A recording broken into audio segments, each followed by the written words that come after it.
దాదాపు 5-6 దశాబ్దాల సమస్య ఇది.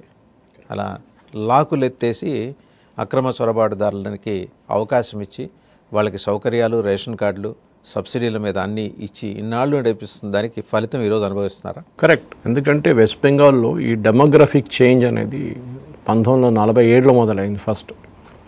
అప్పుడు స్వాతంత్రం టైంలో ఈస్ట్ పాకిస్తాన్, వెస్ట్ పాకిస్తాన్ అని డివైడ్ చేశారు.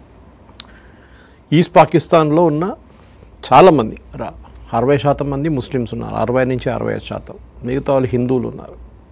కానీ ఇప్పుడు అసలు హిందువులు చాలా తక్కువ. అక్కడ చిట్టగాంగ్ కానివ్వండి, ఇట్లాంటి ఏరియాస్లో హిందూస్ మెజారిటీగా ఉన్నారు. ఇన్ఫ్యాక్ట్ మనకు స్వాతంత్రం వచ్చిన టైంలో చిట్టగాంగ్లో ఉన్న వాళ్ళు స్పెసిఫిక్గా మహాత్మా గాంధీ కానీ జవహర్లాల్ నెహ్రూని రిక్వెస్ట్ చేసిందంటే మాకు చిట్టగాంగ్ని భారతదేశంతో కలపండి అని చెప్పి. ఈవెందో చిట్టగాంగ్ చాలా దూరం ఉంది మన టెరిటరీ నుంచి, కానీ అటువైపు నుంచి దగ్గర ఉంటుంది, ఇది మన నార్త్ ఈస్ట్ స్టేట్స్ నుంచి. కానీ మనలో ఏదో డిసిషన్ తీసుకోలేదు ఆ టైంలో, అట్లనే ఉంచేశారు. ఇక చిట్టగాంగ్లో కూడా ఇప్పుడు హిందువులు చాలా తగ్గారు. ఇన్ఫ్యాక్ట్ వన్ ఆఫ్ ద శక్తిపీఠస్ అక్కడ ఉన్నాయి, చిట్టగాంగ్ ఏరియాలో ఉన్నాయి.